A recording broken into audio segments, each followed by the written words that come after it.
Oke, Assalamualaikum warahmatullahi wabarakatuh.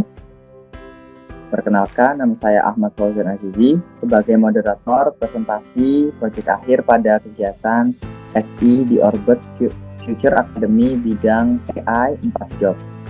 Di sini kami dari kelompok 3 MCFI yang beranggotakan 5 orang. Yang pertama saya sendiri, Ahmad Fauzan Azizi. Untuk yang kedua, Poppy Fantika Sari.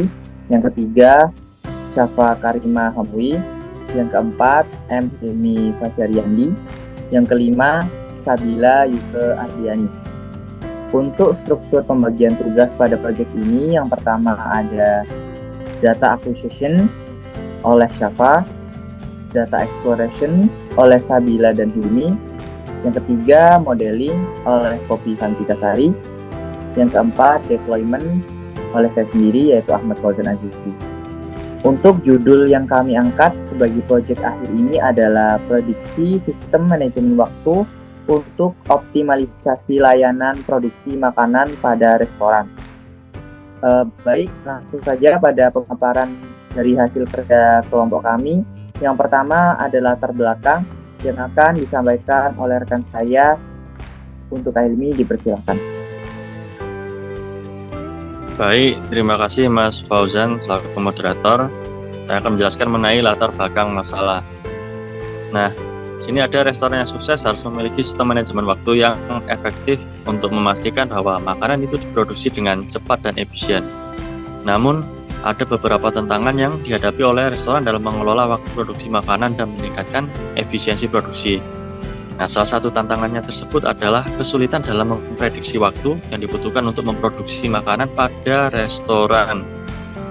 Nah, sehingga dapat mengakibatkan waktu tunggu yang lama bagi pelanggan dan menurunkan kualitas pelayanan. Selain itu, keterbatasan sumber daya manusia dalam mengelola waktu produksi makanan pada restoran juga dapat menjadi masalah.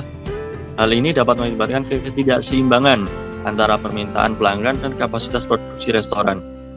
Restoran tidak dapat memenuhi permintaan pelanggan dapat kehilangan pelanggan dan pendapatan. Sementara restoran yang memproduksi terlalu banyak makanan dapat mengalami pemborosan dan kerugian dari sisi finansial. Next slide please.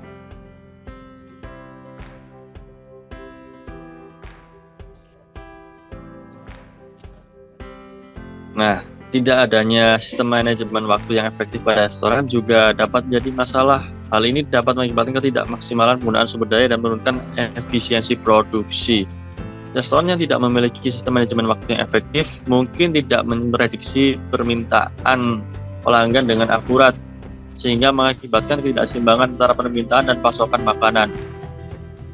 Oleh karena itu, penting bagi restoran untuk mengembangkan sistem manajemen waktu yang efektif dan memanfaatkan teknologi untuk memperbaiki manajemen waktu produksi makanan dan meningkatkan efisiensi produksi.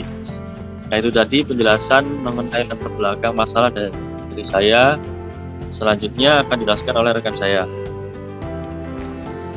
Baik, terima kasih untuk Kak Hilmi.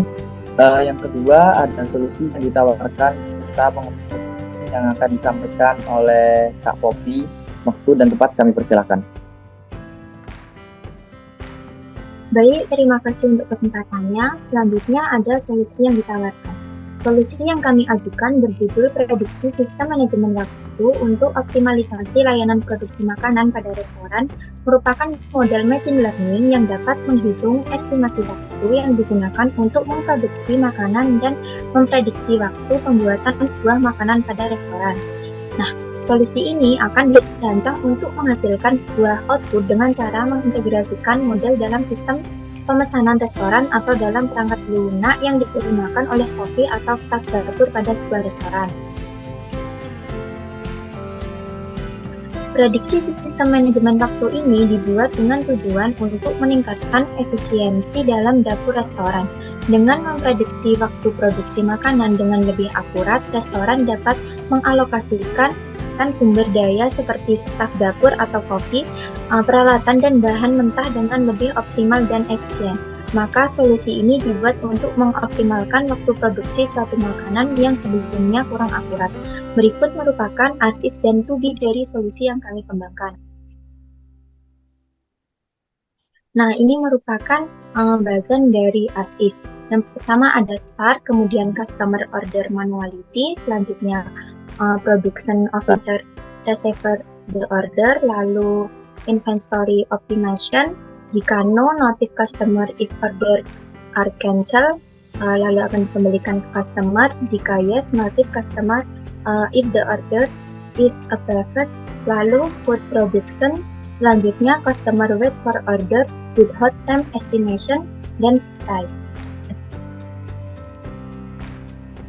Nah, jadi selama ini pelanggan memesan makanan ke restoran dengan manual dan kemudian pesanan yang didapat operator produksi melakukan optimasi persediaan atau mengoptimalkan persediaan bahan mentah yang akan diproduksi berdasarkan permintaan pelanggan. Jika persediaan tidak memenuhi permintaan, maka operator produksi memberitahu ke pelanggan dan pelanggan tidak jadi memesan makanan. Namun, jika persediaan dapat memenuhi permintaan, operator produksi memberitahu pelanggan untuk menunggu proses produksi yang tidak memiliki perkiraan waktu atau real-time produksi. Setelah itu, produksi makanan selesai dengan waktu tunggu yang tidak optimal dan membuat pelanggan menunggu dengan waktu yang tidak diketahui. Atau bahkan pelanggan tidak mengetahui jika terdapat penundaan produksi. Setelah produksi selesai, operator produksi memberitahu ke pelanggan bahwa proses produksi sudah selesai. Untuk bagian selanjutnya, lebih akan dilanjutkan oleh rekan saya. Baik, terima kasih untuk Kak Popi. Selanjutnya dalam proses pengerjaan akan disampaikan oleh Kak Safa. Waktu dan tempat kami persilakan. Di proses pengerjaan yang pertama ada start, customer order with the system, production of office receiver the order, kemudian ada inventory optimization. Jika no, notifikasi customer if order not are cancel. Jika yes, notify customer if the order is approved. Kemudian ada time prediction. Jika no, customer disagree. Jika yes, food production. Kemudian time, kemudian finish. Kemudian sampai prediksi waktu produksi ini, pelanggan melakukan pemesanan mulai sistem yang terhubung pada operator produksi, dan kemudian operator produksi masih pesanan. Jika tidak dapat memenuhi pesanan, maka akan memberitahu penolakan pesanan kepada pelanggan. Namun, jika permintaan dapat dipenuhi, maka terdapat pemberitahuan bahwa pesanan disetujui, dan kemudian memberitahu pelanggan mengenai prediksi waktu produksi makanan. Jika pelanggan tidak setuju, maka pesanan juga akan disetujui, maka makanan akan diproduksi hingga selesai. Kemudian akan muncul pesanan selesai dan pesanan sampai ke pelanggan. Saya kembalikan ke moderator. Oke, baik, terima kasih. Untuk selanjutnya, untuk demo, hasil penelitian dan kesimpulan akan saya paparkan.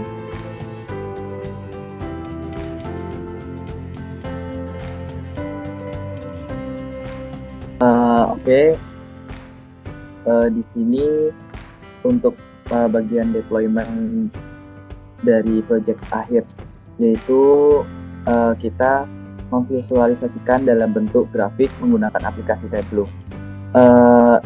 Di sini ada beberapa blok grafik, yaitu yang pertama ada average delivery time, yaitu rata-rata penerimaan waktu penerimaan untuk dari semua market ID beserta order protokolnya itu sekitar 40 menit untuk penerimaan barang. Untuk rata-rata pemasukan order yaitu sekitar 2.000 rupiah dalam satuan mata uang India, yaitu sekitar hampir 1 juta. Untuk rata-rata order kuantitas, yaitu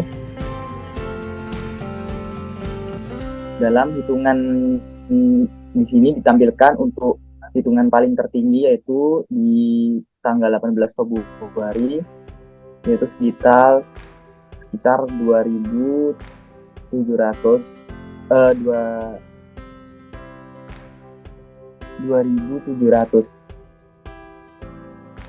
Di sini ada untuk top 10 kategori by rata-rata penerimaan pengiriman, yaitu di sini ada Belgian, Southern, Brazilian, Caribbean, Comfort Food, Tapas, Japanese, Malaysian, dan Spanish.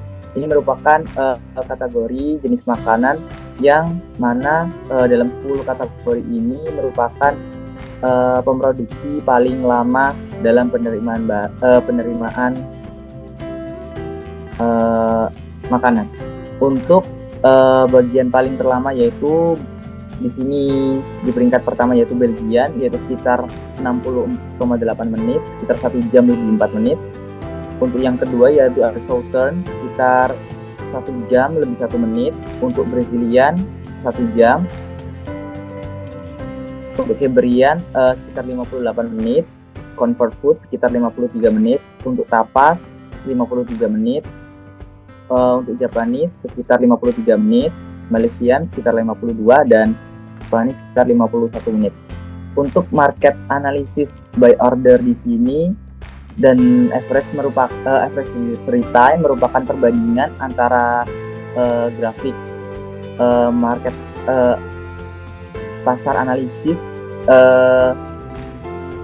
dari order kuantitas dan rata-rata penerimaan barang. Di sini ada market ID 1 dengan order kuantitas sekitar 34.273, yang mana dalam market ID 1 ini dalam selama 1 bulan dari 9 Februari sampai 18 Februari itu mengirim sekitar 24.273 makanan. Kemudian untuk rata-rata penerimaan barangnya itu dari pasar 1 itu sekitar 53 menit. Untuk yang kedua yaitu market ID 2 atau pasar yang kedua dengan pengiriman sekitar 48.514 dengan rata-rata pengiriman sekitar 46 menit. Untuk yang market ID 3 sekitar 19.108 dengan rata-rata pengiriman 48 menit. Untuk yang market ID 4 sekitar 44.938 dengan pengiriman 48 menit.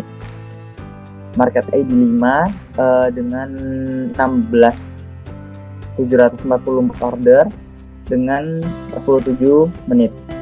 Untuk yang paling sedikit yaitu market ID 6 yaitu sekitar 610 dengan pengiriman 47 menit. Di sini ada grafik perbandingan untuk order protokol by order quantity dan rata-rata pengiriman. Di sini ada call restoran, free broker, third party, Uber, sama porter. Untuk call restoran di sini itu banyaknya customer yang melakukan order atau memesan melalui panggilan restoran itu sekitar 19.217 dan pengiriman rata-rata 48 menit. Untuk melalui free broker itu ada 45.700 dan pengirimannya 48 menit.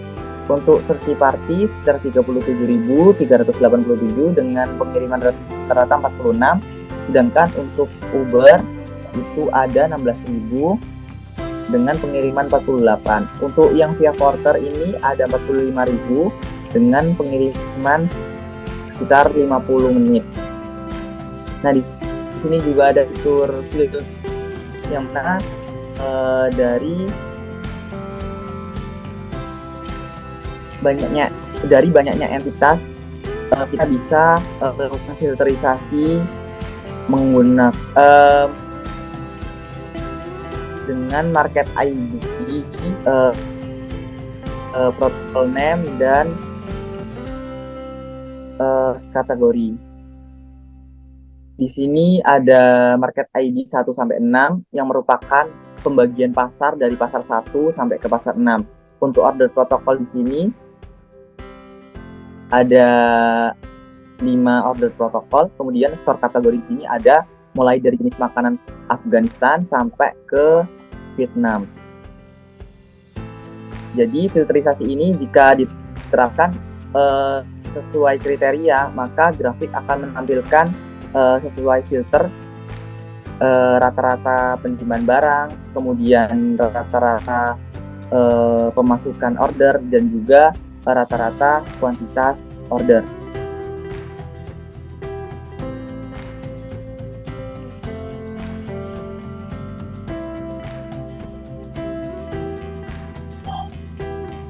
Untuk kesimpulan dari hasil deployment, implementasi prediksi sistem manajemen waktu menggunakan machine learning untuk mengatasi masalah manajemen waktu dalam produksi makanan restoran.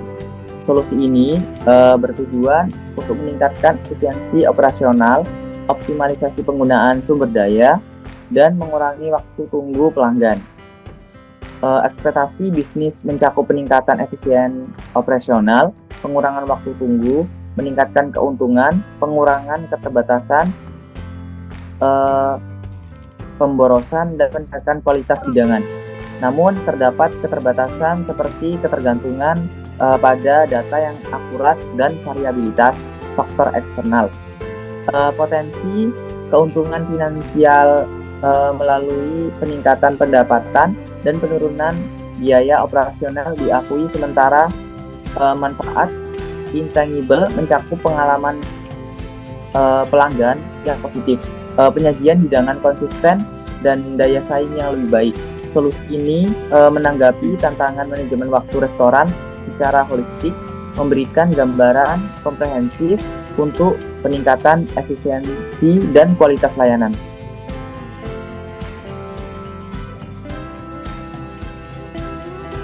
Untuk pengembangan lanjutan akan disampaikan oleh Sabila. Waktu dan tempat kami persilakan.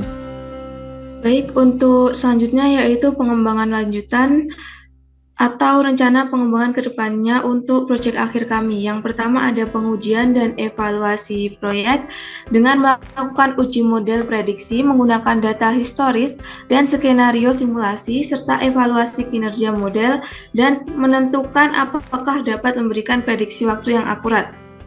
Kemudian yang kedua ada implementasi dan pelatihan terhadap restoran dengan menerapkan solusi secara bertahap dalam lingkungan produksi restoran dan memberikan pelatihan kepada staf restoran untuk menggunakan sistem baru dan memahami perubahan proses. Kemudian yang ketiga yaitu ada menganalisis model dan melakukan pengembangan model prediksi. Hal ini dilakukan dengan cara melakukan audit secara mendalam terhadap sistem manajemen waktu dan produksi makanan yang sedang berjalan di restoran, serta mengidentifikasi proses yang dapat dioptimalkan dan area yang memerlukan perbaikan. Lalu untuk pengembangan dilakukan dengan cara memilih teknik-teknik pemodelan yang sesuai untuk prediksi waktu produksi makanan, serta mengumpulkan dan membersihkan data historis untuk melatih model prediksi dan mengembangkan model yang dapat memperkirakan waktu produksi dengan akurat berdasarkan faktor-faktor tertentu seperti jenis makanan, waktu pemesanan, dan kapasitas dapur. Dan untuk selanjutnya akan saya serahkan kembali kepada moderator. Baik, terima kasih untuk Kak Sabila. Cukup itu yang dapat kami sampaikan pada pemaparan proyek akhir yang kami kerjakan selama kegiatan ini berlangsung. Ucapan terima kasih kepada para pelatih di Orbit Future Academy. Pengalaman belajar kami tidak ternilai berkat bimbingan, inspirasi, dan pengetahuan dari para mentor semua, terutama Coach Fernanda Pratama, yang setiap sesi pelatihan membentuk kami sebagai individu yang berkembang. Terima kasih atas dedikasi para mentor dalam menciptakan lingkungan belajar yang mendukung. Insight dan bimbingan kalian sangat berharga. Semoga sukses selalu untuk tim Orbit Future Academy. Cukup sekian dari kelompok kami. Terima kasih. Wassalamualaikum warahmatullahi wabarakatuh.